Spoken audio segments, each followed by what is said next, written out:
Hi guys, and welcome to this video on the new moon in Leo that happens on the 8th of August 2021. Thanks for joining me. It's a pleasure to be with you today. I'm going to give you a rundown of what this new moon is all about. It happens on the 8th of August at 2:49 in the afternoon, and that's based on Europe time. The chart you see next to me here is a snapshot of the sky at the moment this new moon in Leo will happen. And I'm going to look at the energy of the new moon itself, and then also the aspects, patterns it forms with other planets and how they influence the new moon, what this is all about, and how you can use it to your advantage. So this is a really positive, empowering time. What's really interesting about this new moon is that it happens on the 8th of August, the 8th of the 8th. The 8th of the 8th is often known as the Lionsgate. It's that time in the summer when Leo aligns with Sirius. And Sirius is a star that's also known as kind of the spiritual focal point, the spiritual sun. It offers more opportunities for growth. And 8 in numerology is about strength and power. Leo is about strength and power. So this 8th of the 8th doesn't just give you this energy of the Lion's Gate, it also gives you innate strength. It gives you a sense of fun and drive and passion and purpose. But I want to talk about the gate in itself for a second, because if you look at tarot cards, any card that has a gate in it, it represents an energy that leads to something else. So which ones have gates? The Four of Wands, a wonderful relationship that leads to a marriage and a whole new future. The second card of the major arcana, the High Priestess. There are two pillars which create a doorway. So she's an intermediary between this world and the next world. The Lion's Gate is about you accessing your own innate power and really having access to what fires you up in life. What is meaningful? What's enjoyable? What's my true potential? What's my life purpose? What should I really be doing on planet Earth? I really think that all of us have some sort of hidden potential that we don't give ourselves a chance to live out. Like, really sit down and ask yourself, all of the things that you see on TV and in the media, a lot of people see something and they go, well, I could have done that. But very few people actually do, because the confines of your life often seem so prescriptive that it's very difficult to step out of that. And that's what this Lionsgate energy is all about. It's really getting back to you and saying, this is me, regardless of family and structure and social life and rules and conventions. I am one person, and certain things fire me up and others don't. And it's just a fact of life. So regardless of what's going on around me, the question is, do I owe it to myself to bring that fire for myself and to undertake the difficulty of stepping outside of the norm? Should I bother? And the answer is yes, do bother, because if you've ever been completely in the moment and you felt completely alive and really proud of what you're doing and enthusiastic and motivated, it's a great feeling. It's a feeling that really allows you to tap into this sense of being alive and being carefree and not being bound by conventions and rules. So it's really important that this happens on the 8th of August, because a new moon in itself is the moon kind of taking a time out from its usual 28-day cycle. And it says, do you know what? I want to just go within a little bit. I want to go pitch black. I don't want to focus on other people right now. I want to be near the sun. It recharges me. It gives me life. It gives me energy. And I want to take a couple of minutes just to think about what I'm going to do in future. And by a couple of minutes, I'm minimizing, because a full moon and a new moon, the effects last 3 days as far as I'm concerned. So 7th, 8th, 9th of August, you've really got the moon saying, hey, hang on a minute, take a time out, ask yourself what really empowers you, what brings you joy in life. Look at that, flesh it out a little bit, and try and do something with it, because this new moon gives you pioneering, independent, powerful, driven, solo energy. It's like you want to do something and you don't need anyone else's permission. In fact, you want to do something original on your own. You want to pioneer change. So you've got that working for you. Then you've got the 8th of the 8th, so real strength in that independence. Saying if you alter the way you feel, the way you interact with things, the way you engage, what you accept in life and what you don't accept in life, if you become a little bit more critical in the sense of this is something that fires me up and this isn't. And on this day, if you just think about things in that sense, so from a purely selfish perspective, is this aligned with my life purpose or isn't it? And if something is aligned with your life purpose, then you've got this gate that's saying if you pursue this, if you do something differently, you're going to have a different outcome. And today you not only have the presence of mind to do something about it, you also have the confidence and the courage to do something by yourself, and the outcome isn't guaranteed. It might succeed, it might fail. And regardless of that outcome not being certain, it gives you the courage and the strength to go for it anyway. I really like this because the energy takes a little bit of time to kind of build up. What I've been experiencing with this new moon in Leo and the gate opening is that I found that certain obstacles in my life, which usually I can't look at because they're too entrenched and they're cemented in and I'm powerless over them.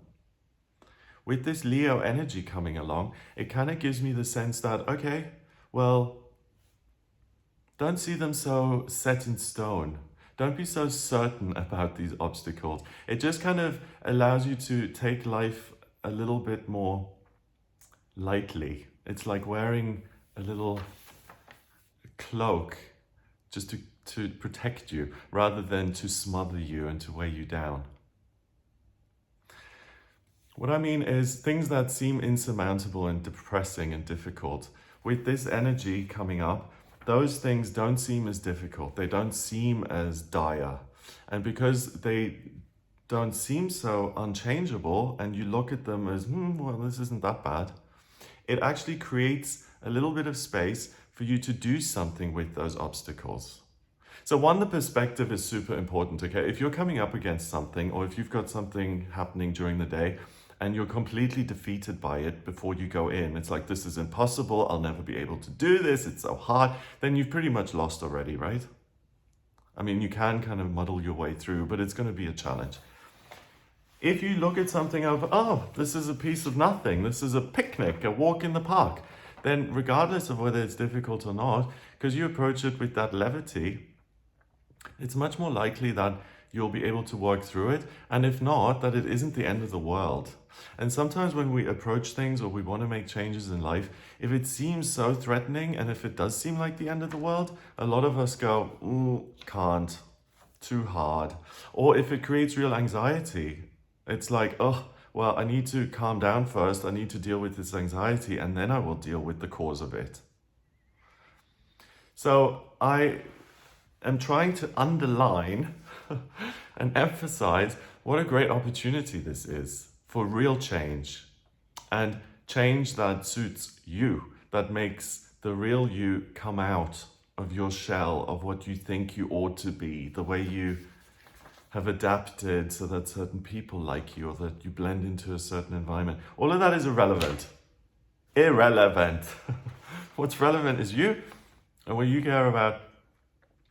And this lightness of being, isn't that a book? I think that's a book. The unbearable lightness of being. I love it. That's what this is. But it's not unbearable, it's actually enjoyable. And what does become irrelevant is the implacable nature or the unchangeable nature of the problems in your life. They seem changeable. They start to look temporary. They start to look like you can do something about them. So that's really the big gift here. So if you do want to make major changes in your life, please do. If you're not happy with the way you feed your body, if you have an addiction to food, if you have any addiction to drinking or sex or smoking or whatever, any kind of behavior that is mind altering, that you engage with to feel better, to ease depression or anxiety, Those are really difficult things because they get a hold of you.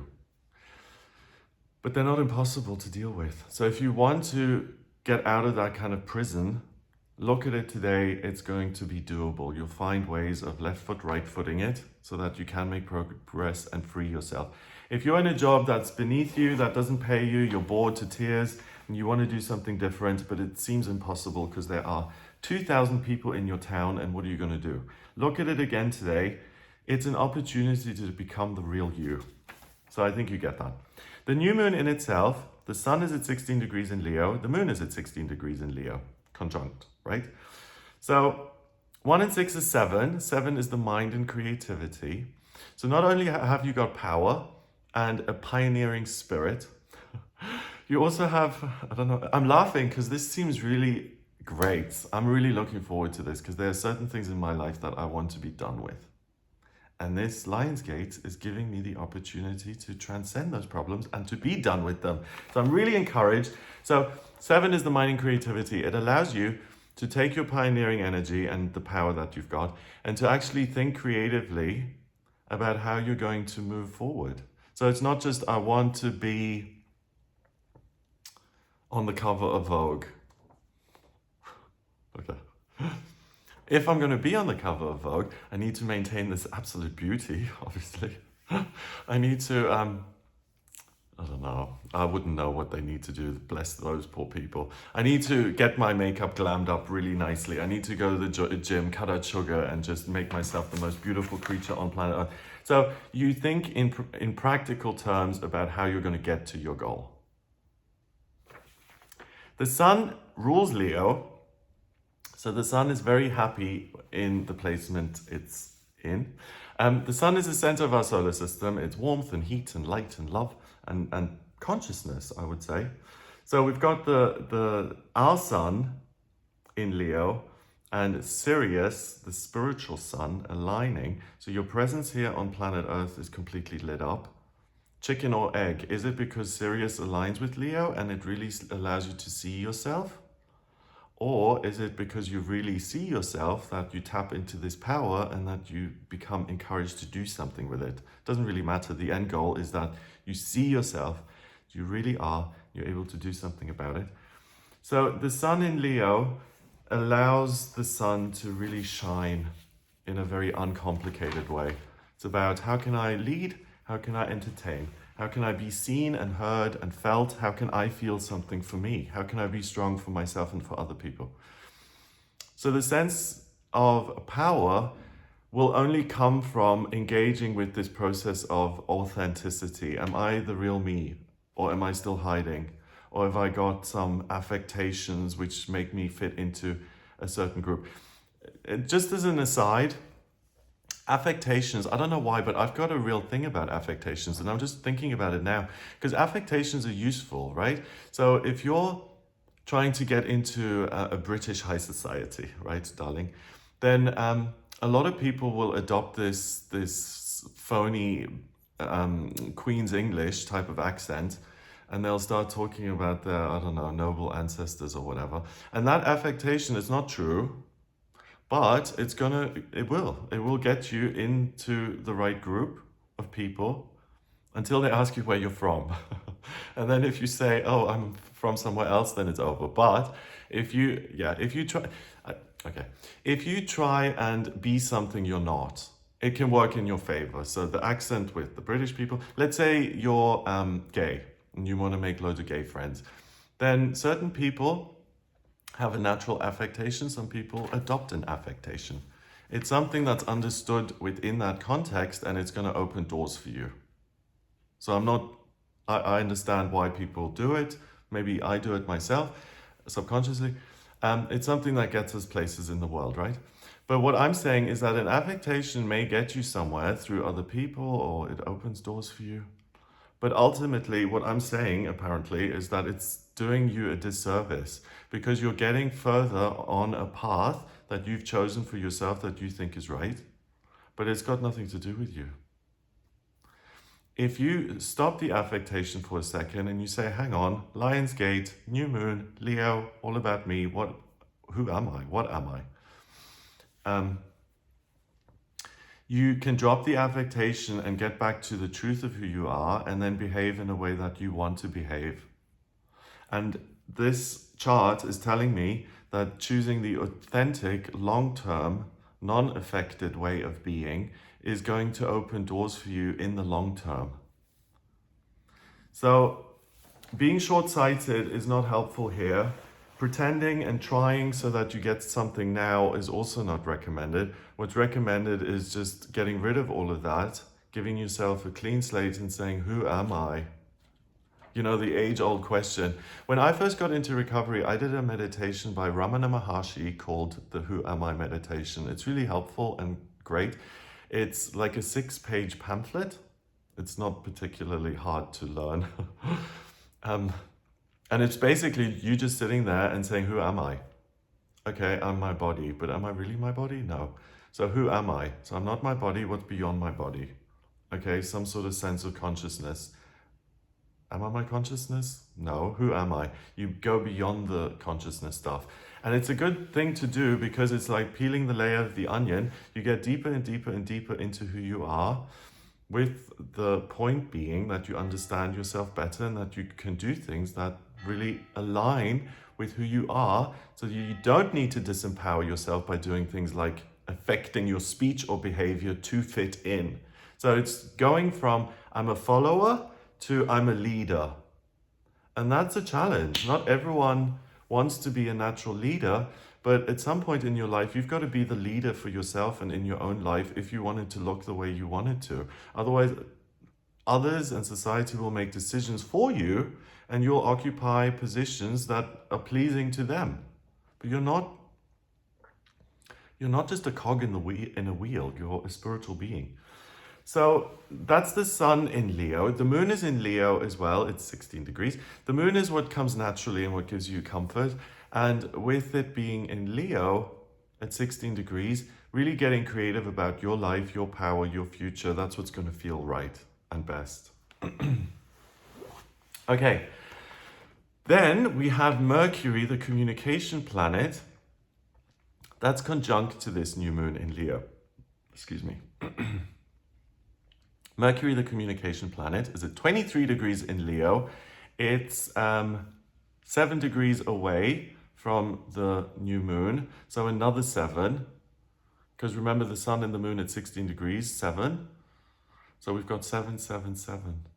7 is the mind and creativity. 3 sevens is really the opportunity to come up with your own personal masterpiece and make it about your life and your future. Wow. I'm just thinking, I really need to make some major... I'm going to make a list of things I really want to change. Because this really feels like I can drop my shoulders. The energy of this is so strong. It feels like it's lifting you beyond yourself, and it would be kind of foolish, as far as I see it, not to try and get rid of as much negative stuff as possible. If you're being lifted up anyway, then leave it all down there. I love it. So Mercury in Leo likes to communicate publicly, loudly, and it likes to express itself. So 23 degrees, 2 and 3 is 5. 5 is freedom. So Mercury is saying the way forward and the way to free yourself is to speak up and to express yourself and to be honest with yourself and to speak your own truth. Yep. The new moon then squares, so it's 90 degrees away from Uranus at 14 degrees in Taurus. Uranus in Taurus is chaos on the physical realm. It's the unexpected in terms of money and belongings. I made a video on Uranus going into Taurus, I think 2 years ago or something. And Uranus, and the dates aren't going to be 100% right, but I think I made it about 2-3 years ago. Uranus was going into Taurus for about 6 to 8 years. And I mentioned in that we're going to have some major upheavals in a practical sense. The last time it happened was in the Depression, so in the 1930s, and it was really difficult in terms of making ends meet. We've had Uranus and Taurus for a few years now. We've had the whole lockdown situation, The economy has been affected. So Uranus in Taurus does create that kind of thing. It creates upheaval in the physical world. It's at 14 degrees 5, which is freedom, and it squares. So there's friction between this new moon in Leo, my confidence, my power, and the chaos of the real world. And because it's at 14 degrees, I feel, and you may disagree, feel free to disagree, this is just my intuitive sense on this chart, is that you're going to be free of the usual little chaos, the usual, what's the plural of chaos? The usual little, the turmoil and the drama and the upheaval of your physical life is going to be somewhat distant from you, and I don't feel like you're going to be running around all day firefighting and saying, oh, I need to run all these errands, I need to do all this, and life is just driving me up the wall here. I'm so anxious, I need to do everything. I really feel that you get time out from that. You get a break from that kind of running anxiety with the square of Uranus and the new moon. I do. So what that says to me is that it doesn't matter what's happening in your actual life. You may have been going through a period of loss. You've just lost your girlfriend and your job and your house. That doesn't exclude you from tapping into who you really are and using this gate to create a new life. In fact, if you look at it in a bit of a cruel way, that would actually be helpful, because the more you lose, the freer you are to redesign. If you're on top of the world, you're living in the most fabulous place and everything's hunky-dory, you still have access to who am I really, what's my life about, and how can I make it sizzle? How can I make it burn for myself? Then we have a trine. So Chiron and the new moon are 120 degrees away from each other. Chiron is at 12 degrees in Aries. So speak to yourself and take the initiative and follow yourself. You become the leader in your life if you want to heal your life, basically. Then we have, oh, this is the most important thing. I was focused on this a lot when I was looking at this chart before. We've got Saturn at 9 degrees in Aquarius opposing the new moon in Leo. That's super interesting, okay? Because the new moon in Leo is this personal thing that's saying you can do whatever you want in life. You are not this limited little finite being. Just think big, go for it. Saturn is the opposite. Saturn is the astrological head teacher. It says, hello, these are the rules for your life. Are you following the rules? Saturn return is something that a lot of people dislike. It comes along every 28 to 29 and a half years. And Saturn returns to the position it was in when you were born. So it goes around the chart, 28, 29 years, and hits the point where it was when you were born.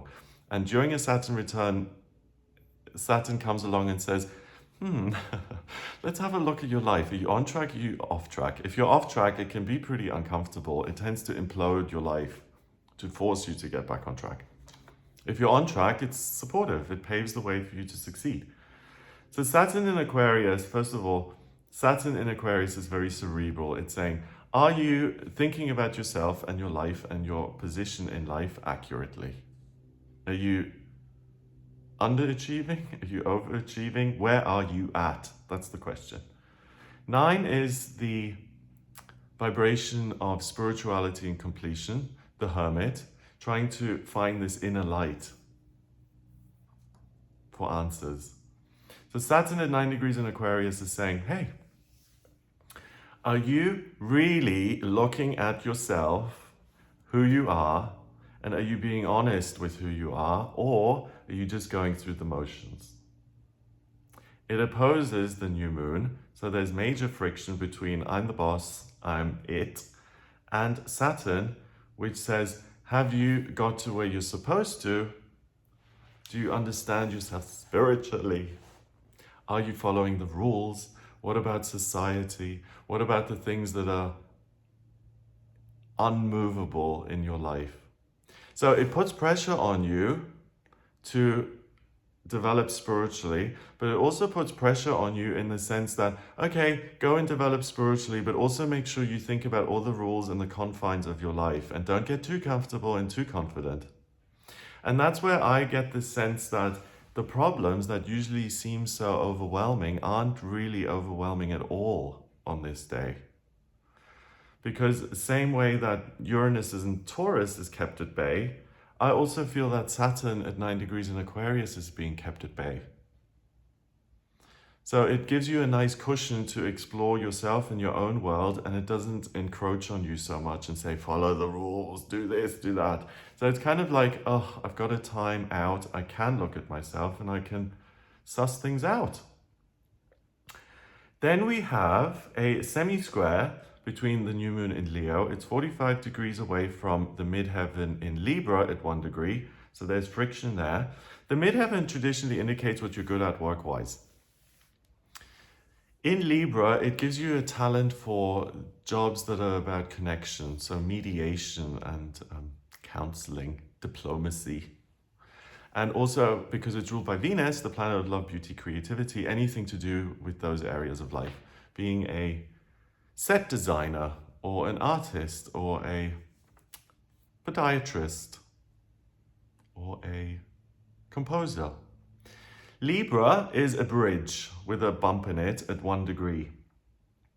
And the friction, the question here that's brought up, do I really redesign my own life, or do I use this power to get myself more in with other people? So the example I mentioned with adopt a phony accent to fit into a group of people, your midheaven in Libra is going to urge you to do more of that. And what I'm saying is do less. Be more you, and try and put those affectations and phoninesses on hold during this period. And don't go for this call of the midheaven in Libra saying, be fake. Doesn't matter if it's sincere or not, just belong. Don't go for that. It doesn't serve you. It's the real pitfall of the day. Because everything I've been talking about so far is about you. And now we've got the midheaven saying, no, less you. And that's not right. More you is right. Fakeness, less you in an attempt to belong and to fit in is not going to serve you, and it's going to backfire. And it also means that you're not using the energy of this Lionsgate effectively. Okay, so I'm just going to look at the chart to see if there's anything I've missed. First of all, we have a yod in the chart, okay? So if you look at the Mercury, Sun, Moon placement there, between the Sun and Mercury, we've got the cusp of the 8th and 9th houses. And that forms two quincunxes, so 150 degrees, to Pluto in Capricorn and Neptune in Pisces. And then Pluto and Neptune form a sextile, so they're 60 degrees away from each other, and that's known as a yod. One sextile, two quincunxes, because it looks like the finger of God, and that's what it's known as. And that's kind of a special energy that's infusing this whole thing. So we've got the pinpoint of Leo, so you, and it's powered by Pluto in Capricorn at 25 degrees. Think about your work and how you can do that differently and get creative about your place in that world. Also, the world in general, how you live, who you are, what your day looks like. Neptune is at 22 degrees in Pisces, and that's really where the spiritual stuff and the external influence comes in there. The universe is giving you certain imaginative and creative insights. 22 must the number of the builder, because it really wants you to walk through that gate and to create a different life for yourself. So it's giving you all the imagination you could possibly want. So if you're saying, oh, okay, life can potentially change, but I have no idea how, then you're missing something, because the imagination is so huge and accessible on this day. Try and really look at, okay, what is my authentic self look like on planet Earth? And just let your imagination kind of flesh that out a little bit. It's important to do because the universe is deliberately taking a hand in this day and saying, we're going to help people move on through their lives with this energy, but we're really going to support them by giving them all this imagination and creativity so they can play the tape forward and really make changes. So that's a big deal. It's kind of like the universe offering you an olive branch saying, here, I want to work with you. You're not alone. Olive branch may be the wrong word because there's been no conflict. A helping hand. It's extending a helping hand. More than that, it's extending a talent to you that you can use to thrive. Then we have a T-square between the rising in Sagittarius, the North Node in Gemini, and Mars in Virgo. So this is unresolved friction. A T-square just goes round and round. So do I keep going or do I try and get on top of the things that already exist? My view is keep going. Don't get into the details and analyze everything today. It's more about looking to the future and asking who you are. So if you find yourself reorganizing your stamp collection on this day, that's not the right way to use this energy. The other T-square is a bit squished, but I'm still going to count it. It connects Jupiter in Aquarius with Black Moon Lilith and the North Node in Gemini, and Mercury and the Sun and the Moon in Leo. The T-squares are really trying to trip you up a bit because the first one says be critical and don't plan the future. This one says you're not all that. Listen to the wisdom of other people before you open your mouth and start chatting. And that's not right either because you are the authority, you are the expert. Mercury in Leo, remember, says you need to communicate to access this. So the T-squares are trying to trip you up by filling you with doubt and saying, don't dream so much, be critical instead. Don't dream so much and don't be so expressive, zip it instead. So don't follow those suggestions. Don't be overly critical. Do speak up for yourself and you won't get into this cycle of things going round and round and round and never being resolved, as with the T-squares. Let's see, is there anything else?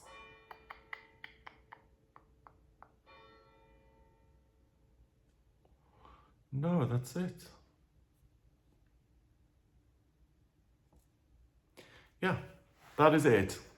So it looks like a fabulous opportunity. I hope you have a wonderful time here during this new moon in Leo. If you would like a personal reading with me, then please get in touch with me via my website. It's gregoryscott.com. On the front page, click on book your reading to order your reading with me. And in my personal readings, I use astrology, tarot, numerology, and my intuition, and I combine all of them, okay? So the way you've got this chart here, I drew that up by taking the 8th of August, 249, Europe. I take your birth chart by taking your date of birth, place of birth, time of birth, and then I have a chart just like this one. And I can analyze that to see what you're all about. Strengths, weaknesses, work, travel, career, place in the world, love, family, communication, money, personal development, spiritual development, friends, career, anything. So if you have any questions about that, then I draw up your chart and I also combine the numbers the way I did in this chart with the astrology. So if you're at a crossroads or you want to look at what's coming up in future or you want to get to know yourself better or get some clarity, then please do get in touch for a personal reading via my website. If you like this video, then please give it a thumbs up, hit subscribe and share the video online. I hope you have a fabulous new moon in Leo, Lionsgate energy here on the 8th of August. Have a great time and I'll speak to you soon. All the best.